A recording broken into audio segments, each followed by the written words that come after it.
अतिसंवेदनशील मन हे कलाकारांची ओळख आहे. कलाकार आणि त्यात तो वयाने लहान असेल तर त्याच्या मनाला जपलं पाहिजे. लहान वयात मनावर होणारे संस्कार खोलवर परिणाम करत असतात. त्यामुळे कलाकार घडताना त्याला डोळ्यात तेल घालून जपलं पाहिजे. ते आपलं कर्तव्य आहे.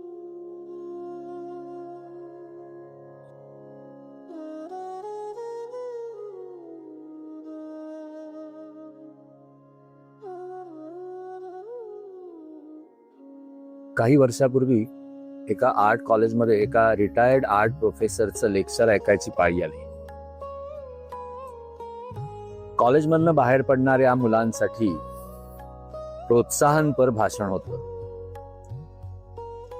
मला नक्की शब्द आठवत नाहीत, पण पहिलंच वाक्य त्यांचं असं होतं की तुम्ही या कलेच्या क्षेत्रात पाऊल टाकलाय तेव्हा एका हातात भिकेचा वाडगा घेऊनच पुढचा प्रवास आहे हे लक्षात घ्या. यावरून मला एक फार जुनी आठवण आली. मला जेव्हा जे स्कूल ऑफ आर्टला ऍडमिशन मिळाली त्यावेळेला माझे एक लांबचे नातेवाईक मला म्हणाले, वा जे स्कूल ऑफ आर्ट का? अरे वा वा, कोणता कोर्स घेतला? मी म्हटलं fine arts, drawing and painting. अरे रे रे रे, म्हणाले पुढे जाऊन भीकच मागणार.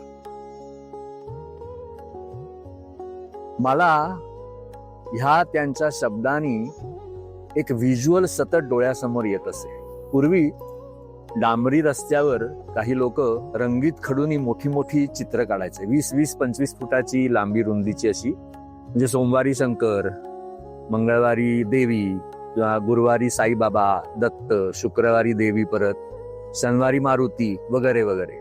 आणि तिथे एक अल्युमिनियमचा किंवा हिंडालियमचा असा एक वाडगा असायचा. आणि येणारे जाणारे लोक असे बाजूबाजूनी जायचे आणि त्या चित्रावर पैसे फेकायचे. हे व्हिज्युअल, हे दृश्य मला अनेक वर्ष दिसत असेल. फॉर्च्युनेटली आता असं कोणी काही करताना रस्त्यावर दिसत नाही. आणखीन एक आठवण आहे मला. पूर्वी असे ते मे महिन्याची शिबिरं असायची ना सुट्टीची, तसं आमच्या इथे एक शिबिर होतं. तिथे गाणं, चित्रकला, रांगोळी स्पर्धा असं काय काय एक महिनाभर शिकवलं आणि मग स्पर्धा घेतल्या. अशा तऱ्हेचं काहीतरी ते शिबिर होतं. त्यात मी सगळ्यात भाग घेतला होता. माझं वर्ष वयाचा 10व वगैरे वर्ष असेल. त्याच्यात गाणं जिथे होतं तिथे मी गेलो होतो. त्या बाई पेटीवर काहीतरी वाजवून सगळ्यांना शिकवत होत्या.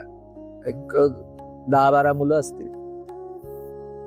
माझ्या शेजारी जो मुलगा होता त्याला कुठल्याही तऱ्हेचं सुराचं ज्ञान नव्हतं. तो म्हणजे गद्य म्हणत होता, जे काय म्हणत होता ते.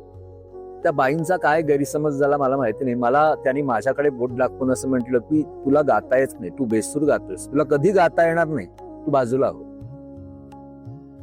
माझ्या डोळ्यात पाणी आलं. म्हटलं मी तर असं काही गायलो नाही.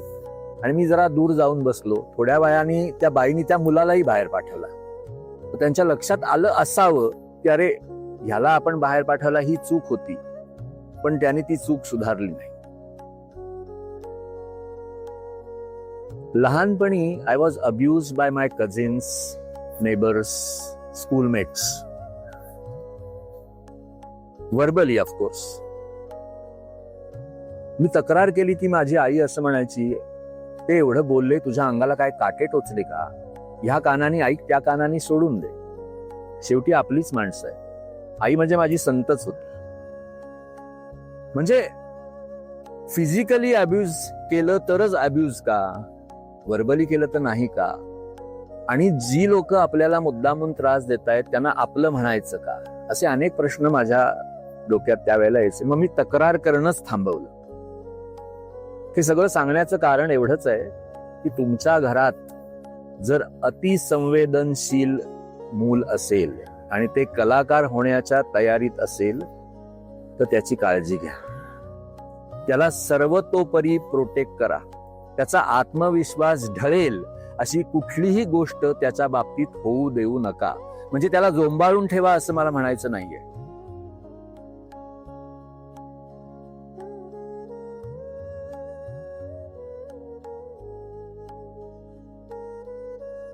मुळात तुमच्या घरात खरोखरच कलाकार जन्माला आलाय की नाही हे अनेकांना समजतच नाही. कसं ओळखायचं? तर तुमच्या मुलाची पॅशन काय आहे.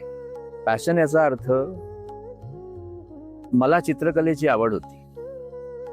शाळेत असताना जेव्हा जेव्हा सुट्टी मिळेल तेव्हा तेव्हा, अगदी 1 तास असेल, 4 तास असेल, किंवा एखाद्या रविवारी सुद्धा जेव्हा अभ्यास नसेल शाळेचा, त्या दिवशी सकाळी उठल्या उठल्या पहिली गोष्ट काय, तर मी कागद, रंग, पेन्सिल हे घेऊन बसायचं. म्हणजे जेव्हा जेव्हा वेळ मिळेल तेव्हा तेव्हा जर ते मूल त्याच्या आवडीचं काम करत असेल तर तो कलाकार होऊ शकतो. आणि ती जी कला ती जोपासतोय किंवा ज्याविषयी तो पॅशनेट आहे, त्याच कलेमध्ये तुम्ही त्याला पुढे शिकवू शकता. माझ्या लहानपणी जशी मला चित्रकलेची आवड होती तशीच डान्सची खूप आवड होती. त्यावेळेला रेकॉर्ड प्लेअर असायचे, टेप रेकॉर्डर नव्हतं. रेकॉर्ड प्लेअरवर काही रेकॉर्ड वाजवून मी नाचत असे. पण हे जेव्हा माझ्या घरी म्हणजे आई वडिलांच्या लक्षात आलं तेव्हा त्यांना ते आवडलं नाही. मुलांनी डान्स नाही शिकायचा. मग त्यातल्या त्यात मॅस्क्युलाईन काय, तर मग तबला, तुम्हाला तबला शिकायला पाठव. आणि ते सुद्धा आता कल्याण गायन समाजासारखी संस्था होती जिथे प्रॉपर क्लासिकल म्युझिकचे क्लास चालायचे, तिथे नाही पाठवलं. माझ्या घराच्या जवळ एक भटजी होते, ते भजनाला तबल्याची साथ करत असत, त्यांच्याकडे पाठवत. तुम्ही जर मुलाला कलाकार घडवू इच्छित असाल तर सर्वतोपरी त्याच्या कला शिक्षणाचा नीट विचार करा. माझ्या घराजवळ कोणीतरी शिकवताय म्हणून मला सोपं न्यायला आणायला मुलाला म्हणून मी तिथे पाठवतो, हे काही बरोबर नाही. म्हणजे अजूनही ना आपल्याकडे कला हा छंद म्हणूनच मुलांनी जोपासावा अशीच वृत्ती आहे. त्याच्यामध्ये तो चांगलं पुढे काही करू शकेल किंवा करू शकेल की नाही हे आजमावावं म्हणून त्याला चांगल्या ठिकाणी शिकायला पाठवावं असा विचारही करत नाहीत पालक.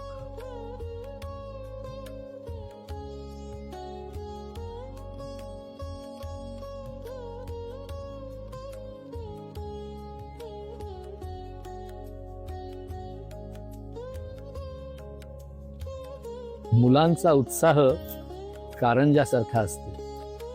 त्यांचा उत्साह मावळू देऊ नका. एकदा का तुमच्या लक्षात आलं की तुमचा मुलगा किंवा मुलगी हे कुठल्या तरी कलेमध्ये रस घेत आहेत, त्यांना त्याच्यात पुढे काहीतरी करायची इच्छा आहे, तर त्यांना शक्य तेवढं प्रोत्साहन द्या. म्हणजे काय करा, तर समजा तुम्ही चांगल्या ठिकाणी त्यांना शिकायला पाठवलं तर त्यांच्याबरोबर काय शिकवलं याची चर्चा करा. त्यांनी जर गाऊन दाखवलं किंवा चित्र काढून दाखवलं तर वाहवा म्हणा. बरेच वेळेला असं म्हटलंय, माझ्या लहानपणी मला आठवत आहे की लोक असं म्हणायचे की हा त्याच्या मानाने खूप चांगलं काढलंय बरं का. म्हणजे का, मुलगा 5 वर्षाचा आहे, 8 वर्षाचा आहे, त्यांनी चित्र काढलेलं आहे, हे त्याच्या मानाने त्यांनी चांगलं काढलं हे म्हणायची गरजच काय आहे. चांगलं काढलंय एवढंच म्हणा ना.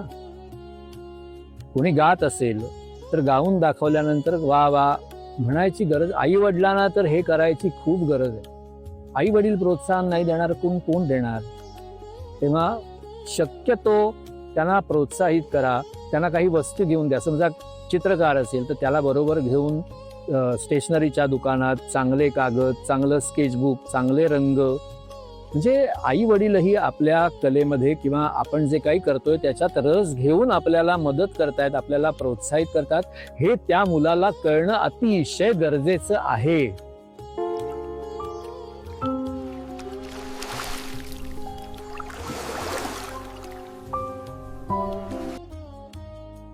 तुम्ही मुलांना ज्यांच्याकडे शिकायला पाठवाल ते कला शिक्षक कुणाकडे शिकलेत, किती शिकलेत, त्यांच्या कला कारकिर्दीमध्ये त्यांच्या अचीवमेंट्स काय आहेत या सगळ्याची नीट चौकशी करा.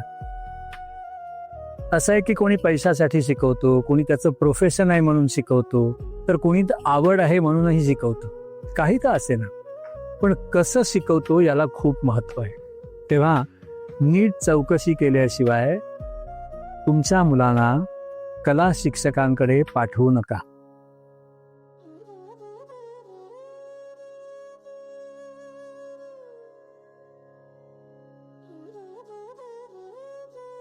मगाशी मी म्हटलं की आई वडिलांनी मुलांना प्रोत्साहन देणं अतिशय गरजेचं आहे, पण काही पालक अतिशयोक्ती करताना दिसतात, म्हणजे मुलांच्या इच्छेविरुद्ध त्यांना पुश करताना दिसतात. म्हणतात ना, चहापेक्षा किटली गरम. मुळात तुमच्या मुलामध्ये त्या कलेचं टॅलेंट आहे का? तुमच्यामध्ये ते टॅलेंट आहे का? तुमच्या आई वडिलांच्यात होतं का? याचा तपास करा. कारण कलागुण हे अनुवंशिक असतात. मागच्या 2-3 पिढ्यात असल्याशिवाय ते पुढे येत नाहीत. म्हणतात ना, आडात नाही तर पोहऱ्यात कुठून येणार.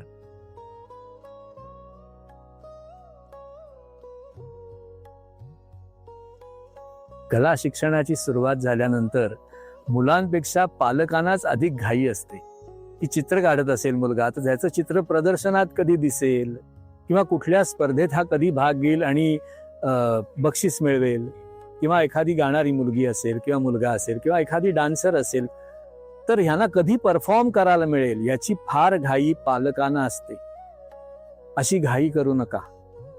त्यांना जे शिकवतायत, मार्गदर्शन करतायत, त्यांच्याशी बोलून त्या मुलाची किंवा मुलीची पूर्ण तयारी झाल्याशिवाय कुठल्याही स्पर्धेत किंवा परफॉर्मिंग मध्ये त्यांना भाग घ्यायला देऊ नका. त्यांना जरा पेशन्स ठेवायला सांगा आणि तुम्हीही पेशन्स ठेवा.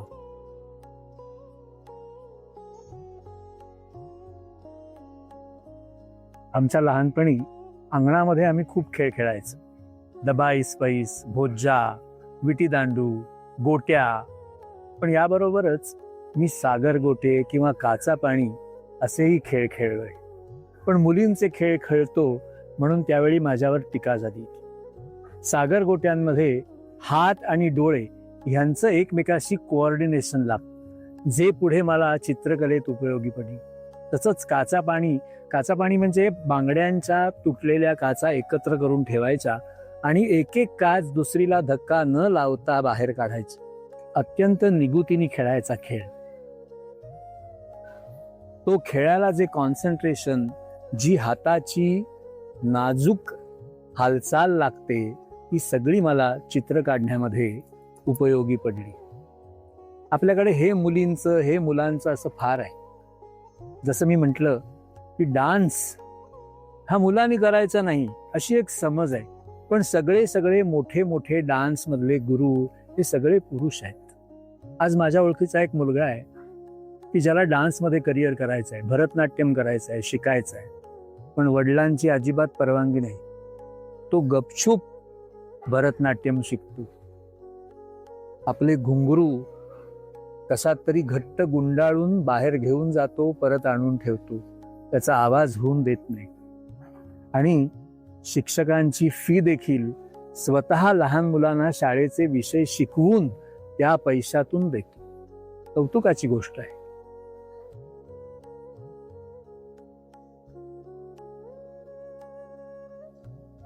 अनेक पालक मुलांना कलेमध्ये करिअर करून देत नाहीत. त्यांना असं वाटतं कलेमध्ये करिअर म्हणजे काहीतरी खालच्या दर्जाचं आहे.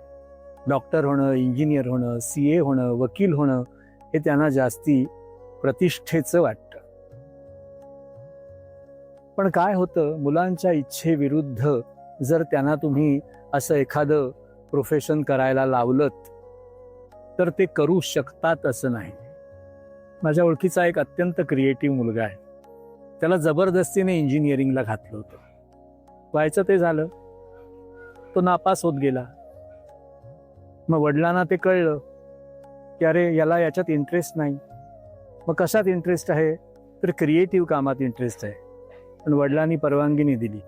म्हणाले इंजिनिअरिंग व्हायचं नसेल, कॉलेज करायचं नसेल तर सरळ नोकरी धर, तुला आम्ही काही कलेमधलं काही शिकू देणार नाही.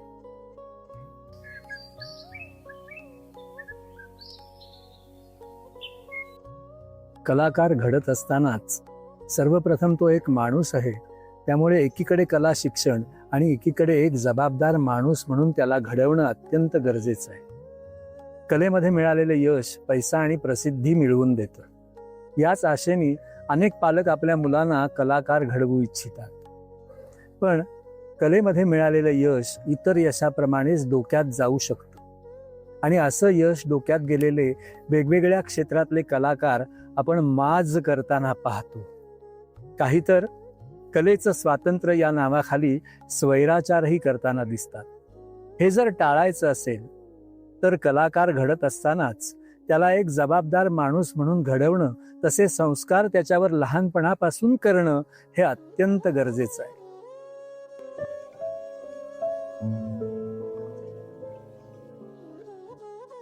माझ्या लहानपणी माझ्या मनावर झालेले आघात फार खोलवर परिणाम करून राहिले. त्याचे पडसाद आजही उमटताना दिसतात. काही बाबतीतल्या माझ्या अपयशाला तेच कारणीभूत आहेत.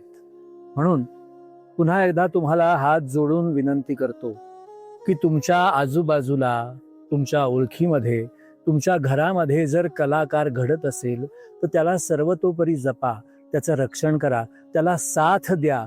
त्याचा आत्मविश्वास ढळेल असं काहीही होऊ देऊ नका. धन्यवाद.